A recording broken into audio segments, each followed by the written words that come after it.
Welcome to the 2019 Global Wellness Summit. It is our 13th gathering, and it is very special for several reasons that I will share with you.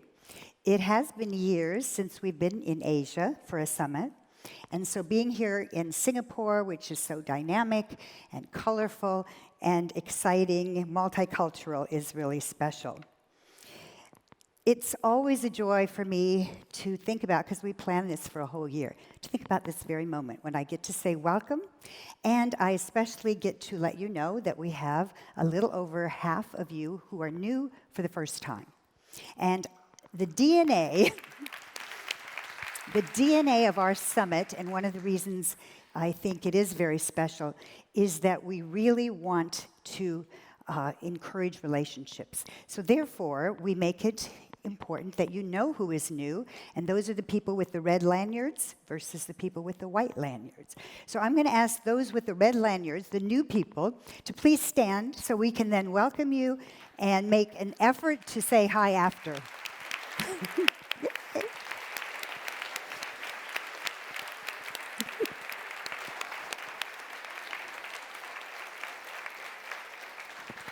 Thank you. And the rest of us with the white lanyards are going to make the effort, because it's not always easy to be feeling part of the group in the beginning. So when you came in, you might have noticed, although I think with the front, you probably didn't notice the flags around the room. But there are 86 flags, and they represent the 86 places that people have come from in the last years, in the last 13 years. But we got to add 4 new flags this year. So I want to welcome the delegates for the first time from Bahrain, from Bahamas, and from Nepal, and from Panama. So.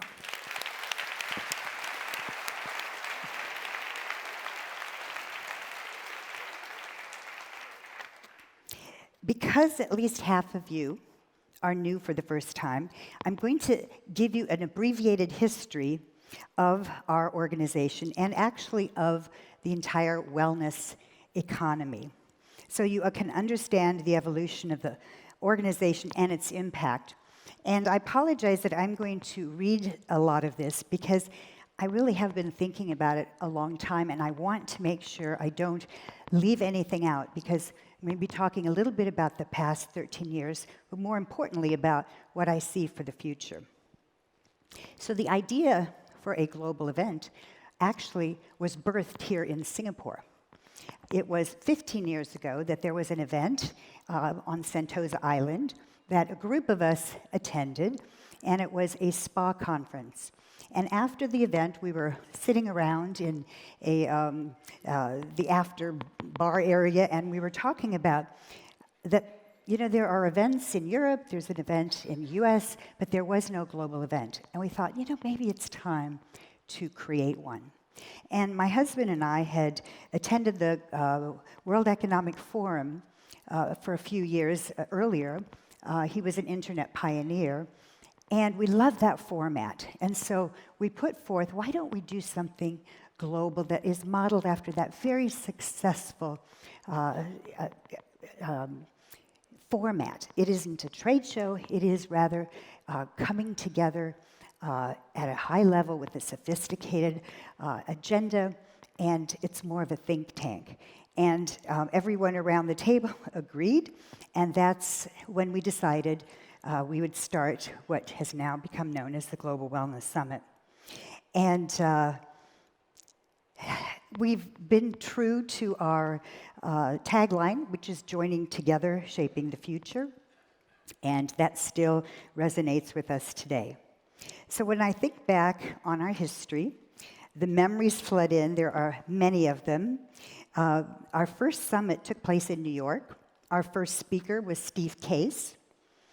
Early on, Dr. Richard Carbona, 17th Surgeon General of the US, spoke, and it was his words, it was the second year, that I think really resonated and ignited a lot of passion in all of us. He said, 70% of healthcare costs are avoidable because they are a result of preventable disease. Wow. We thought, that's crazy. We could do something about that. When we went to Switzerland, I learned that you can put competitors in a room, and while they may not like it, they might just collaborate and change the industry. And I'm talking about the hydrothermal manufacturers who got together there, and since that time have produced a standards guide that is now in its 3rd edition. In Bali, I remember a standing ovation for the Wellness Evidence Portal. At the Aspen Institute, I remember a Disney executive sitting on the stage suggesting we should get rid of the word spa. Woo. Of course, we'll always remember in India, we had the Dalai Lama with us.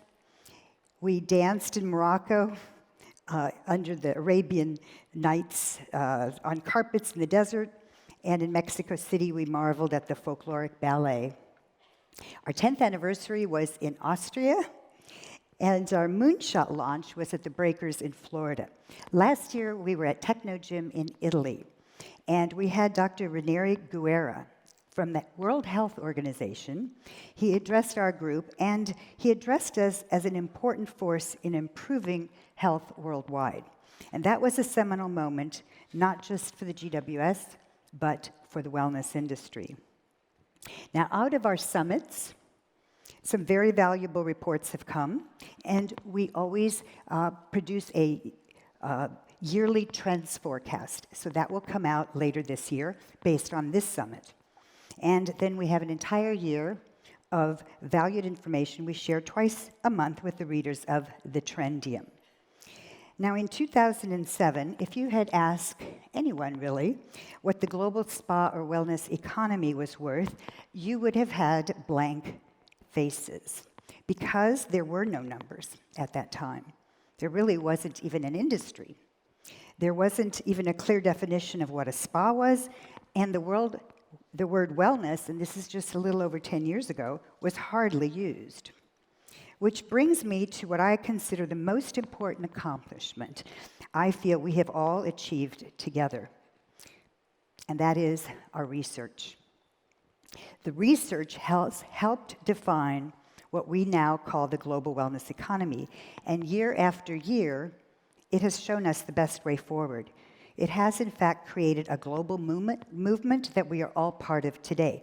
You might be familiar with this. We call it the bubble chart. So from no industry in 2007 to one where the media all over the world quotes the $4.2 trillion figure that describes the value of the global wellness economy.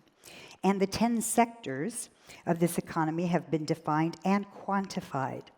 So this bubble chart gives you a good overall picture that has helped define who we are. And it is possibly, if you think about it, the reason you might be in business today. Because of the numbers and the research, it really showcased opportunities, and then people were ready to invest and to move forward. So the research is what led to the formation in 2015 of our nonprofit Global Wellness Institute. All of our research reports are under the Institute umbrella, and then we began building a network of initiatives and projects that would connect us with like-minded people and organizations around the world. Can we go forward to the next slide, please? There we go. So that's the Global Wellness Institute, and the motto is Empowering Wellness Worldwide. So altogether, we created an industry, an economy, and now a movement that I think is unstoppable. The nonprofit Global Wellness Institute has 5 pillars: research, industry initiatives, roundtables, wellnessevidence.com, the Wellness Moonshot, a world free of preventable disease.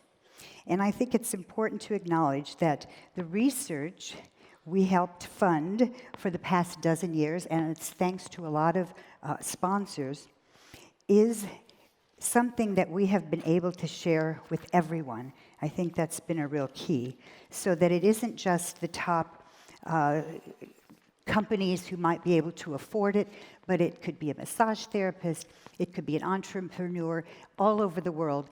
We thought it was important that they had the information, so we've been always making it available. So I'm very proud of that.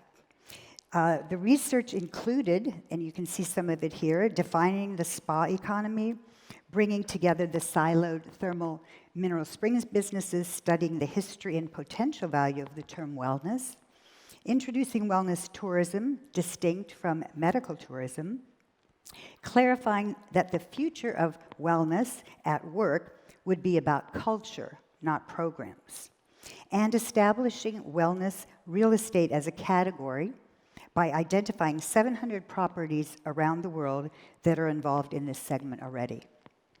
And at this summit, you will be introduced to the latest research report that takes our researchers, and you'll be meeting them this morning, they are brilliant, entire year of research and study to create. The name of the report is Move to Be Well, the Global Economy of Physical Activity, and you are going to be amazed at the information. Along the way, many of the ideas from the research sparked initiatives that today live under the GWS umbrella. They are championed by passionate volunteers who are taking these concepts and developing them further, strengthening them, and doing what we've done for the wellness economy as a whole, defining, creating momentum. And the next slide will show you the newest initiatives that have been added this past year. Very exciting. Which brings us to the wellnessevidence.com website, the one we introduced in Bali. Today, it includes all the core modalities in our industry, such as massage, yoga, stress reduction, and so on. But we continue to add, and what this website does is it clearly takes people from the modality to the actual evidence in the medical journals. So this year, we added art therapy, Ayurveda, forest bathing, complementary and alternative medicine for cancer, transcendental meditation, and there are more on the list. They will continue to update. Our final pillar is the Wellness Moonshot, a world free of preventable disease. And we have found a lot of momentum, especially once we introduced the yearly inspirational calendar that was designed by the talented Jessica Jesse. And you can see here the counter on the bottom. We've had now over 350 companies sign up to be part of the program, and that has resulted in over 500,000 people participating each and every month. But we have just begun, because we're going to tell you a little bit more about what's happening next year with the Moonshot. And just as the Global Wellness Summit has a robust communication that goes to the subscribers, called the Trendium, so too the nonprofit Global Wellness Institute has a twice-monthly communication called the Global Wellness Brief. It includes the latest and some high-level thoughts from world-renowned economist Thierry Mallerid. And speaking of Thierry, he is our partner in looking to the future of wellness, and he writes a proprietary monthly synopsis for us of global happenings in the wellness space globally. It's called the Wellness Barometer, and we share it with all who are ambassadors of the Global Wellness Institute, that's supporters of everything we do in the Institute. And I have to tell you that barometer comes into my inbox at the beginning of every month, and it doesn't matter what I'm doing, I stop and I read it, because it's like a crystal ball. We also hold an annual press event at the end of January in New York, and both the Summit and the Institute introduce their latest findings to what has become a packed house of high-level business media. You can see this announcement from this year. It was hosted in conjunction with Hearst Publications and took place in their beautiful, iconic building. And I'm happy to announce that in 2020, we will be there again, and I'm sure we'll have even more media, because we do every year. So that's a snapshot of where we've been and where we are now. What's next has to do with how we, GWS and GWI, are being perceived by important organizations and what that means for all of us. While over the past years, we have become known and prominent within many organizations, this year has been unprecedented, which is why I feel we have reached, as an industry, a tipping point. This past year, the World Government Summit in Dubai, the World Health Organization in Geneva, and the World Economic Forum have all reached out to us wanting to collaborate. Wellness has never been so high on the global policy agenda. And in particular, I want to share with you our current involvement with the World Economic Forum.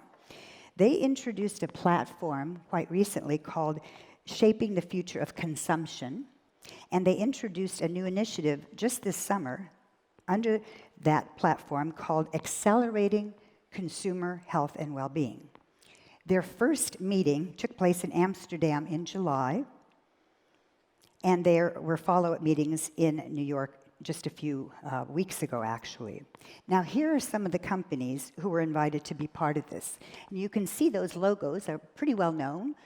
Johnson & Johnson, HP, Facebook, Nestle, Walmart. And you can see that our logo is there. I think that says a lot, that they invited us to be part of this group. And I did, in fact, attend in Amsterdam and also in New York. And I want to share with you what I learned from those meetings. I learned that every single one of those companies, in their boardroom, they are talking about wellness and well-being. Every single one of them.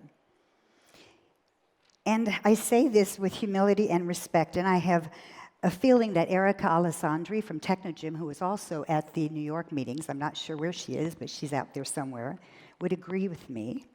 None of those companies understand wellness and well-being as clearly as we do, those of us here in the room. They are trying to get up to speed, and they eventually will. However, in the meantime, there is a lot we in this room know that they do not, and therein lies an enormous opportunity. There's hardly a person on the planet that doesn't know the term wellness. And most importantly, we have made it something people are reaching out to learn about and embrace. As a result, prevention, which has never been really sexy, but it's becoming more popular. And what wellness is doing is getting the 7+, almost 8 billion citizens around the world participating in their own health and well-being. Because wellness is about tools people can use on their own. And that is really a tremendous contribution to the medical world that has been shouldering a great deal of the responsibility for people's health for a very long time. You know, I titled my remarks this morning, Mission Accomplished. Wellness is a global force. What's next? And I do believe we're at a tipping point. So let me share with you just briefly what I see for the future. To begin with, we need to take inventory of the current landscape. It is clear we are now playing in a much bigger league, and even some from our industry have become major news. Peloton just had their IPO, albeit with a less than stellar performance, nevertheless with a market cap of $7 billion. MindBody went public in 2015, raising $100 million, and then they were bought back privately earlier this year for $1.8 billion. And you'll meet Rick Stollmeyer, who is the founder of that company, tomorrow. And their tagline, by the way, is connecting the world of wellness. Major global hospitality brands, Hyatt among them, of course, have had a field day with aggregation. Smith Travel Research just this week was purchased for $450 million. Gwyneth Paltrow's Goop is now valued at $250 million. And L'Occitane International bought beauty and skincare brand Ellis for $900 million. Now, at the same time we see these kinds of developments, we're also seeing some headwinds. Fly shame is growing. We're hearing a fair amount about wellness bashing, about the climate emergency, and there are now more watchdog organizations beginning to examine everything we are doing under a microscope. The lines are getting blurred between the various bubbles that we just showed you, that we have so clearly defined. In general, now there's more convergence. Against this background, here are some things I think we all need to do better. Number one, we do need to do better emphasizing sustainability. I would suggest that as we look to the future, whenever we are talking about wellness for people, we add the words "and planet." After all, how can we be healthy if our environment isn't? Number two, I think we need to make sure that while some of our businesses are targeted towards the affluent, that this is about wellness for all, and we all have to be involved with that. Number 3, we need to be aware that mental wellness is an extremely important topic. In fact, because of that, I'm happy to announce that the subject for next year's research, the GWI 2020, is going to be mental wellness.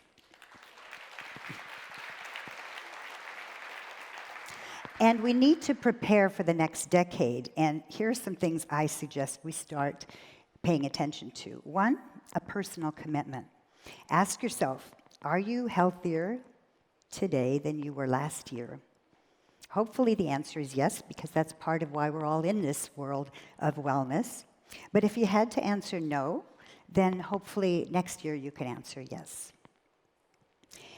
Also, a commitment to wellness in the organizations for which we are responsible. It is absolutely no longer okay for any of us in this room to simply talk about workplace well-being and not be fully engaged in creating that culture for our employees. I do have to tip my hat to Hyatt, which has become a real leader in that regard, and it's great to see. And we all need to be doing exactly that. So those were personal, but here's a few things I think we as an industry need to do. 1 is we need to strengthen our resolve, become even more confident in what we are doing. We are on the right track. We need to commit to our values as an industry, as an organization. We are global, we're collaborative, we value relationships, we have integrity, we are future-focused, and we're committed to wellness as a force for good in the world for everyone. We need to become purpose-driven. We already are. We need to strengthen that. And we need to face reality, understanding the headwinds coming our way. We need to become informed about the science of what we are doing, what has evidence and what doesn't. And we need to trumpet the essence of what we are about: physical activity, healthy nutrition, stress reduction. And there is plenty of evidence for all of those. And then we need to trust the collaborative process that got us here. Over the last 13 years, what we have accomplished, I think, is fantastic, and we can accomplish the same kinds of things in a different way, I think, in the next 13 years. Which brings me to one point that I've discussed with many of you, personally actually, and that is terminology. Wellness, well-being, happiness, self-care, integrative health. Which is the best term? How do they relate to one another? Has wellness become commoditized? It seems like there is a place for each of these terms. However, after doing a fair amount of research, I've concluded that there are no definitive answers yet. And that actually might be a good thing. One thing I do know is that the term wellness has allowed us to put products and services into the market, and we must maintain that as our core. That doesn't mean it's always the best marketing term, which I think some people have found out, but it is the best term to describe the economy in which we are doing business, and it is the one term that has reliable research numbers, and that carries a great deal of weight. So we need to stay committed to those various bubbles that we've identified, strengthen each and every one of them, because those sectors are important. Which brings me to an exciting announcement. We are introducing, starting next year, sector-specific GWS symposiums.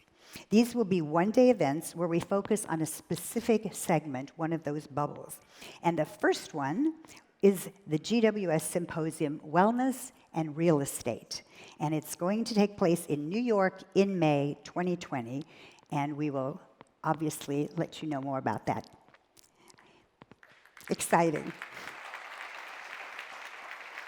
Before I close, I would like to take a moment to acknowledge each of the GWS advisory board members, and most especially this year, 2 of the board members who served as co-chair for this summit. Kathy Chan from Hong Kong, Eureka Soma from Tokyo, and they have worked, I'm telling you, tirelessly with Nancy Davis, who is in the back, our Chief Creative Officer and Executive Director. I agree.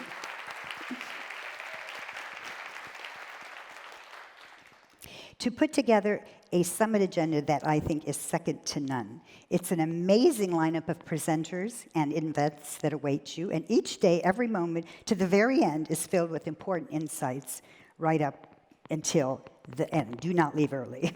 I'm going to ask the co-chairs and the entire board to please stand so we can thank you.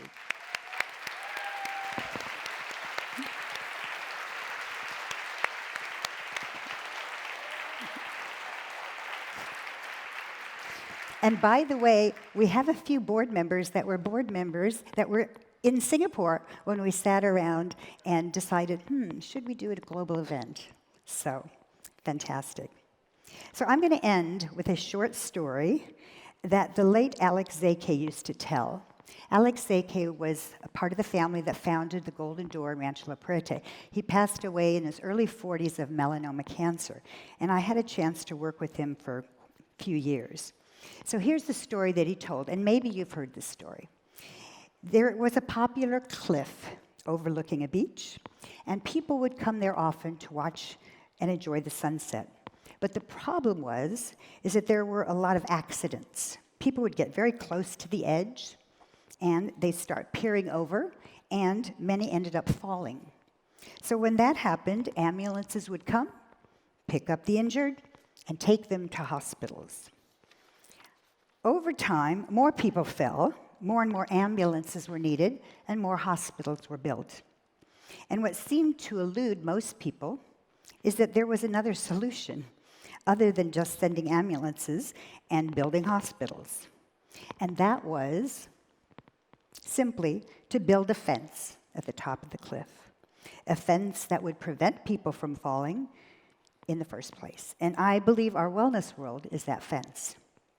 That fence helps mitigate the financial costs and human suffering that result from people getting injured from something that is entirely preventable.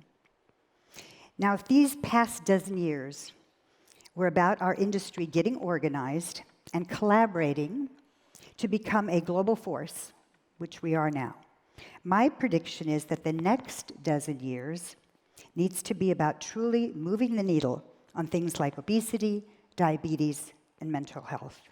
In other words, the focus, I feel, is going to shift towards more emphasis on results of what we're doing, really, truly helping people become healthier and making long-term, lasting lifestyle changes. How are we going to accomplish this? Well, I do not have the answer. My guess is that none of us have the answer. However, when I look back at what we have accomplished in the past 13 years, and I have to tell you with a lot of pride, what I know is that together we will find those answers. Shall we build a fence together? Thank you very much.